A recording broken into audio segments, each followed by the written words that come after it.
I can't do things without being that way. Yeah. Okay, there is a catch. There's a catch to everything in life. There's nothing that does not have a catch, not necessarily a downside, but here's the catch. Now, don't take this personally. You won't do it. See, one of the catches is, you got to do it. You can look at the historical record and the facts and see that it works. Does it work for everybody? Nothing works for everybody. People apply to Oxford. Everybody don't get in. That doesn't mean education doesn't work. People try out for a soccer team and don't make it. That don't mean soccer doesn't work.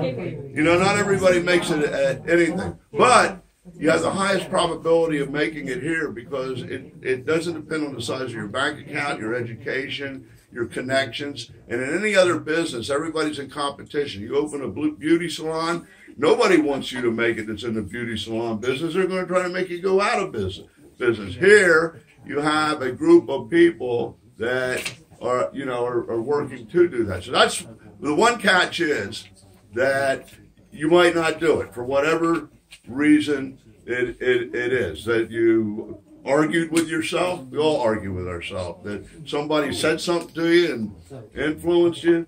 Okay, so the other catch is that it's dependent on people's timing.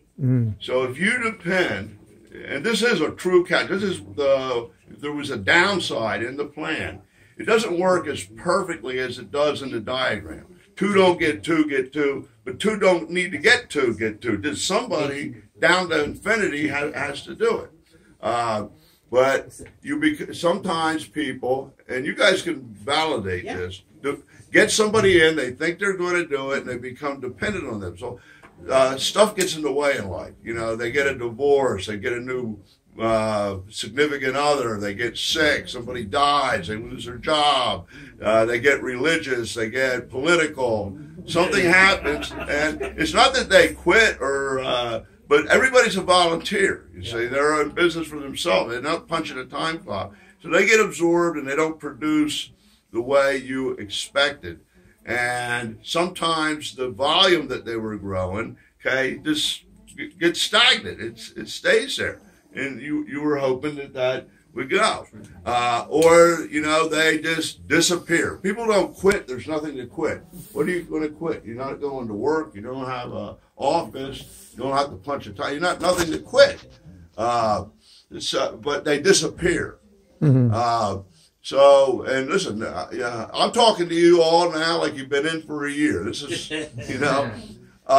so the beautiful thing about the shopping annuity. Now, remember, the shopping annuity was the original idea, but I didn't have the things necessary, like a universal shopping cart like Amazon, which we have, like a tracking system that would track, like when you go to a movie, whoever you told about, and then they told about, so that we can accumulate that volume. We didn't have all these things all at one time until the last couple of years. So this was never possible before. So there's people that I built with in the first 2 years that are making over $1 million per year. They haven't held a meeting in 10 years. But it just keeps coming in. It irritates me. But that was the deal, okay, because I'm still, don't you want more? Oh, man, I'm living it up. But here's the good news about what I just told you. If you do it with the shopping annuity, when somebody has timing issues or becomes absorbed, you were hoping that they would tear it up, and now they're not, the volume doesn't go away because they still got to live, they still got to shop, they're saving money, it's working, and you want to know the truth, it's kind of like harder to get off of it than it is on it because you got to undo everything, you wouldn't want to do that anyway, though. So the volume stays, but that is, and Lynn, you give your perspective on it. The downside is not everybody does it at the same rate, and if your timing becomes dependent on somebody else's timing, you don't keep doing it, you can run into a snag. But that's true in all businesses. I can't imagine sitting in a retail store or a shop a cupcake shop, a boutique, waiting for customers to come.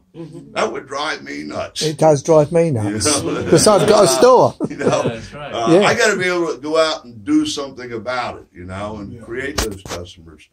So that's it. I mean, it looks like that's your question. Yeah. Right? Because, I mean, and I'm really being honest with you. Look, it works perfectly on the board, you know, or on the, what is this, a digital diagram. And so somebody that doesn't have a good partner, you know, in the business, and you can find a partner. I'm talking about people that have an economic interest to see you make it.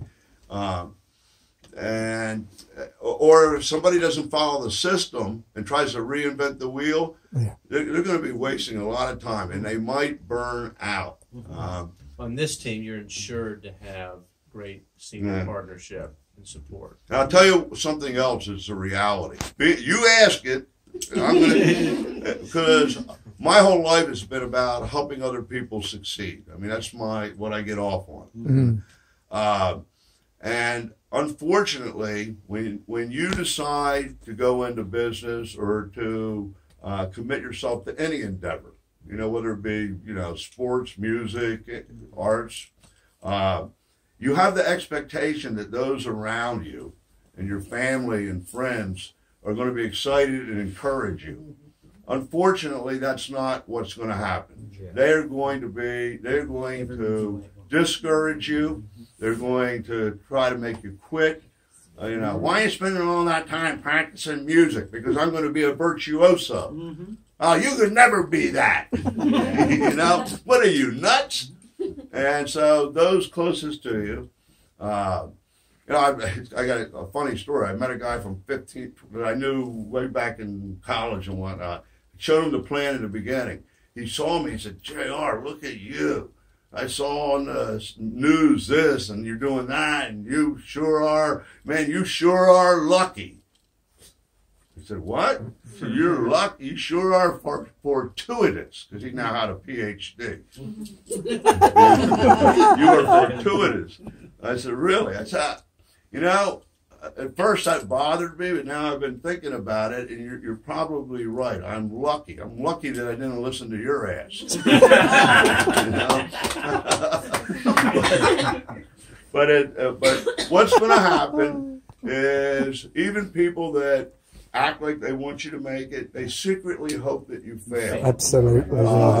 And the people that you would expect to at least bless it, even if you're not involved or become involved, quite often aren't going to give you much support. And so, why?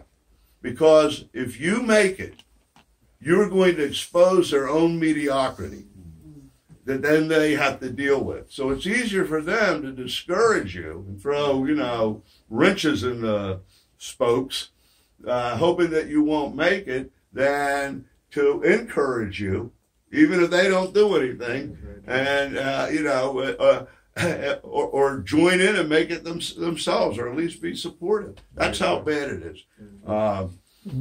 That's the way the world is. But you know, most people that didn't take that step to pursue their passion or to pursue their why or to get the number, they never know. You never know. You go through life gliding, you know, being a good person, living life the way expected. You don't know that exists until you step out, get out of your comfort zone and try to do something. And so we deal with average people. What we're masters of is not helping the elite, but not helping the people that have been fortunate enough to have money in the family, but to help the disenfranchised. So the disenfranchised is unaware of this booby trap. And so that's the answer. That's a good answer. Could I ask a question? Of course. You know, I've heard a lot about the why in terms of shop.com. And, you know, Joe, I hope it's not too personal, but can I ask in terms of kind of the origins. I mean, for me, I kind of believe that we can't really understand something until we understand the That's a origins. good question. I told him, I don't want to do, this is what I was going to do. I don't want to do that unless, there's extra time. And we were kind of on time. Yeah, I think But, I mean, I'll tell it to you, just try to do it really, really quickly. Many of you may identify with this. I was the type of person that always gave my all in anything that I did. So I was in marketing. I was originally a marine biologist, but almost died at sea and said, I'm not going to be Jacques Cousteau, to hell with this. And then discovered entrepreneurship. But at any rate, I would be with these, as seen on TV, marketing, direct sales. I mean, I ended up on the board of directors of Direct Selling Association. I've been around. I've been through it. So I would come home to my wife of 20, how many years, who was my girlfriend at the time. She was 18 and I was older. I wasn't robbing the cradle. She picked me up. But I would come home, and many of you can identify with this. I mean, I struggled with the decisions that were made, the way things were done, and tried to discuss better ideas and better ways of doing it, and really never got anywhere. So I would come home, and if I can use the word bitch, man, I can't believe these people are so stupid. This is never going to work. Mass marketing is inside out and upside down. It makes absolutely no sense. 70% of the cost of the product isn't even in the product. It's a cash system. You have to know the right people. You have to have millions of dollars to brand. You got to advertise at a certain level or they won't even give you the shelf space. So no new great products are able to come out. The system's all, against it. I go on and on and on. I say, direct sales, all of them require too many people. Everybody's in competition, dog eat dog, for any one person to make money. It requires way too much volume, all antiquated, da-da-da-da-da-da. So, and my girlfriend, would listen, and she said, wow. So I said, I got a better way. She said, what's that? I said, well, people hate to be sold, and they love to buy. And it's now the computer age. This was 1992, 1991. So you know where we were in the computer age, right? Commodore 64 computers, 64K RAM. But I said, people hate to be sold, but they love to buy. Now, when you go to a store and the salesman comes up and says, can I help you? You don't jump up and say, yeah, sell me something. Right? You'd say, no, just looking, just browsing, waiting on my wife or whatever, right? Because we don't like to be bothered. We don't like to be pressured. And we actually don't like to be sold. But we want what we want. We want what we want, and if we know what we want to make sure we don't get ripped off and we get it at the best price. Isn't that the bottom line? Yeah. Now, true, some people don't know that there's things that they would want, and they have to be exposed to them. But even then, once they understand them, they don't want to be sold. Right? Yeah. You agree with that? Yeah. So, I said, I have a concept called one-to-one marketing. And let's suppose that we had a community or a database of 100,000 people, and we found out what they buy and what they want. I could see the commonalities, the permutations, the commonalities of who wanted widget A, whatever it is, who wanted magic potion lotion B, and everybody doesn't want to buy the same. They want to buy exactly what they want, so they can do that. But out of those 100,000, I see 20,000 want this, and 10,000 want this, and 5,000 want that. I can go out and negotiate that product without having to have inventory or advertising at a better price, add value to it, okay? And it's already sold. Do you get that? That's the billionth of a volt. It's already sold. All I have to do is get it and deliver it. Now, if it's a good deal, if it works right for them, if it saves them money, and I can create a monetized system where they get credit instead of advertising, instead of branding, for leading to others because they love the product, the thing will proliferate. You know. So she said, "That's a brilliant. I mean, that makes perfect sense. Why don't you do it, big boy?" You know, and you know, dared him. huh? This is Lauren. You know, yeah. You got that. You know, and so have you ever argued with yourself? You know, yes, it's an idea whose time has come. You should do it. You'll be the next Apple. Yeah, but you don't even have any money. How are you going to do it? Well, it really doesn't take money if you understand it. Yeah, but you're a fool and you'll go bankrupt. And you know, back and forth, back and forth. So I mean, I guess in a way, she created a magic moment. Because I had the thought, but she believed in me so much, it irritated me so much that I snapped and I just tried it. And I didn't know what was going to happen. But at that point, I was in the sea of despond. I didn't know what to do. I was in, I don't know what you call it, agony over my own thing.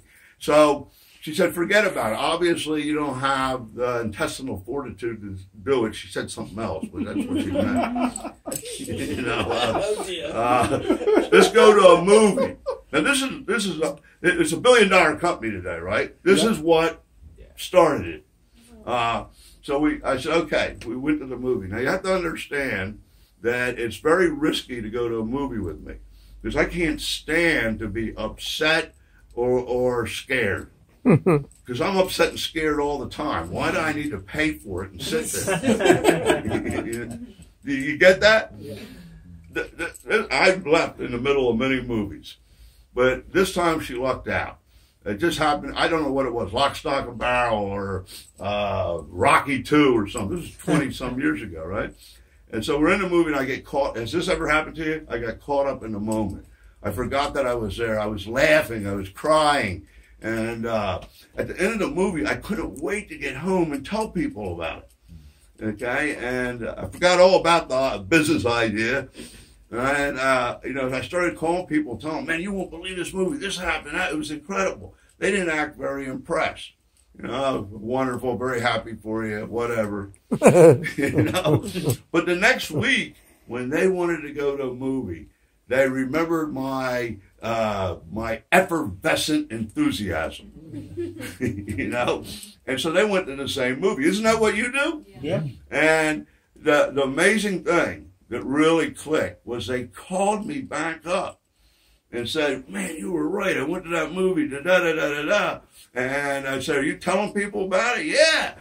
So they started telling people about it. Long story short, a month later, over 300 people were going to that movie because of my big mouth.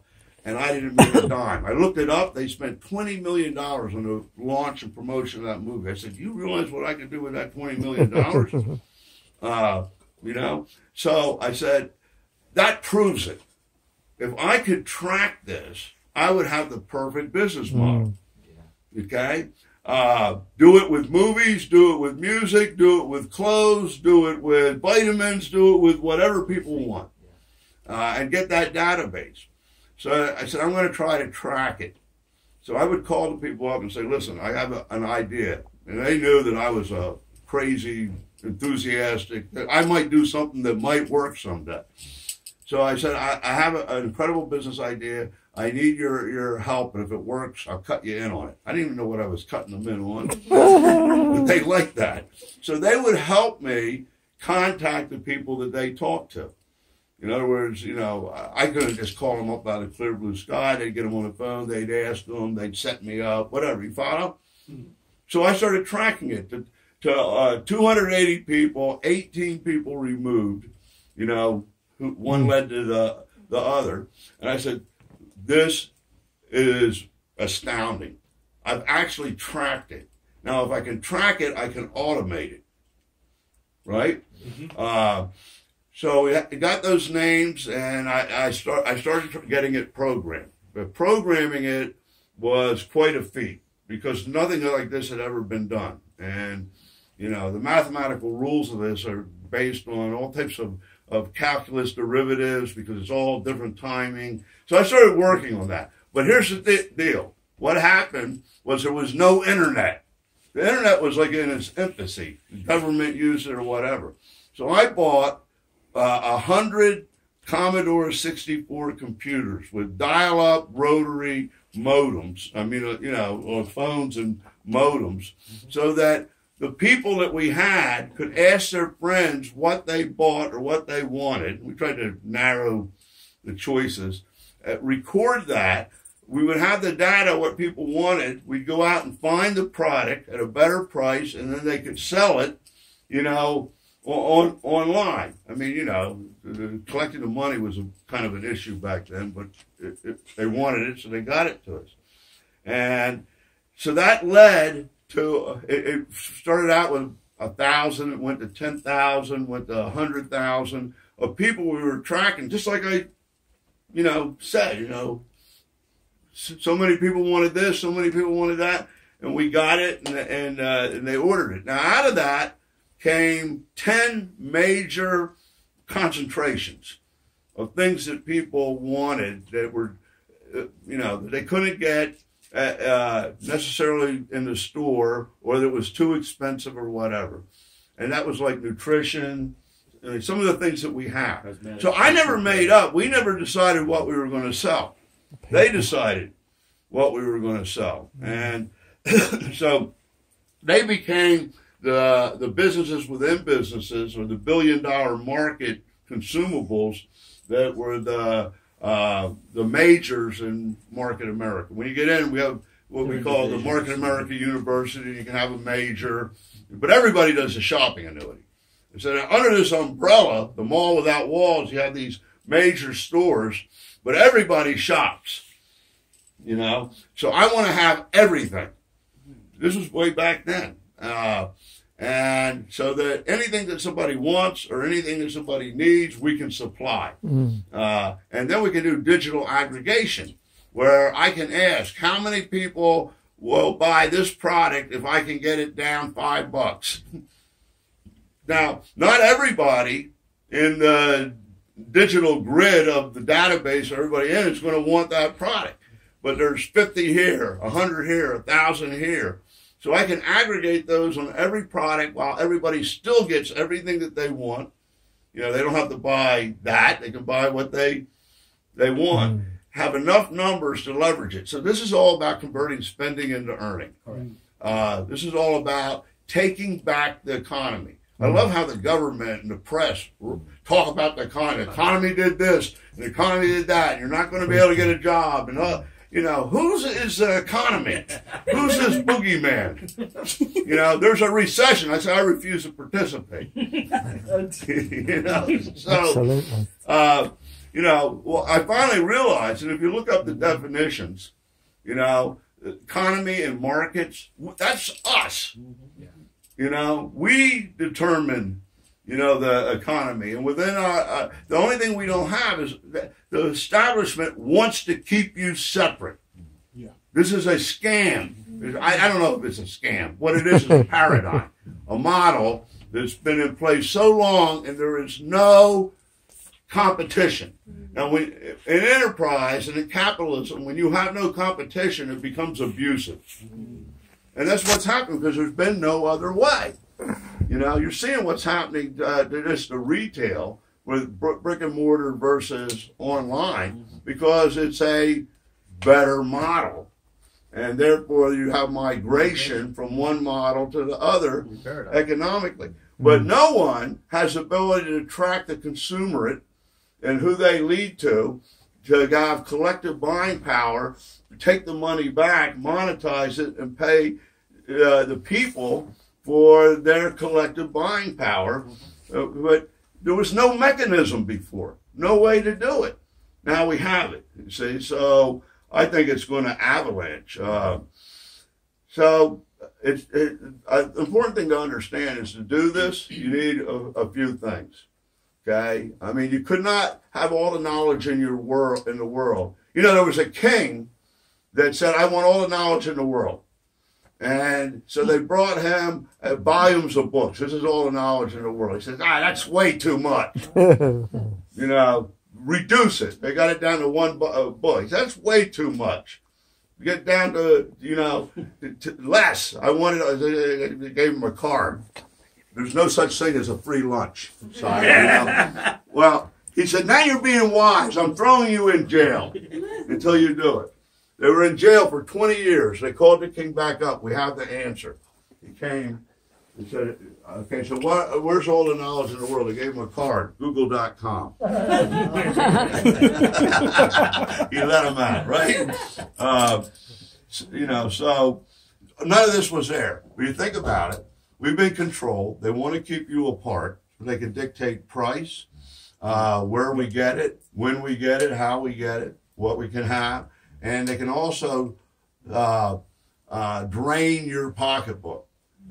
You will never have any extra money because until consumer buying power is maxed out and people can't buy, will the prices ever go down?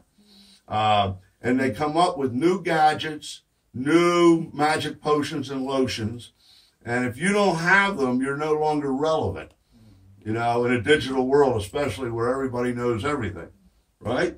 And you need those gadgets to stay in the game. So, and it's just funny. An Apple phone today is like soap. You got to buy it every month or every 2 months. I mean, you know, everything's getting that way. So there's no such thing as a hard good or a durable good or a technology tool will be good, and then they don't support it. And, you know, and then here's a real funny thing. See if you don't agree with this. I believe that in every washing machine or sewing machine or vacuum cleaner, there's a chip. And it goes off, and 1 month before the warranty's up, it breaks. Yeah. I actually believe it's a conspiracy. But, so anyway, you always have to buy, you think you're going to get ahead, and then, you know, the car blows up, the washing machine blows up, the heater breaks down, and that little money you had, whoof. So the way the market works, it's always going to drain you of every last dime, and they're charging you many times what you need to pay, what the real cost of that product is, you know, with a reasonable little profit on it. And there's so many people in the food chain, I call it the parasite chain, that are being fed from that. No one wants to give up their piece. They will fight to the death. Yeah. Therefore, it'll never change. But when one person goes up, they all go up. So the price of product, you know, the inflation was very low the last couple of years, at least in the U.S., you know, 1-2%. Why are the products going up 15%? Yeah, so we've become conditioned to accept that things will always go up. Yeah. And you don't even fight. You don't even question it. Well, why did it go up? You know, the inflation didn't go up. Well, it's because one person adds on, they all add on. And at the end of the day, you're absorbing all of that. So what would happen?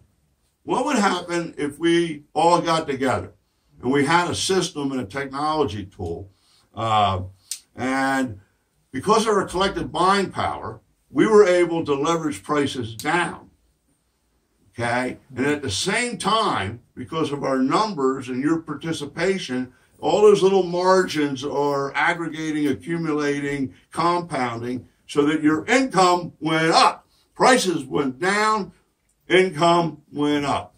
Now, you know, I'm a very logical person. I have asked that to professors, to government people, and nobody has been able to come up with an answer of why it would not work or why it could not be. And you know what the key to it is? Us. Mm-hmm. It's just that simple.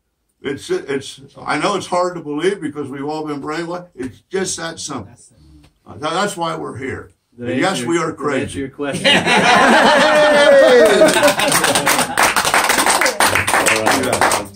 we're going to miss dinner. That's all right.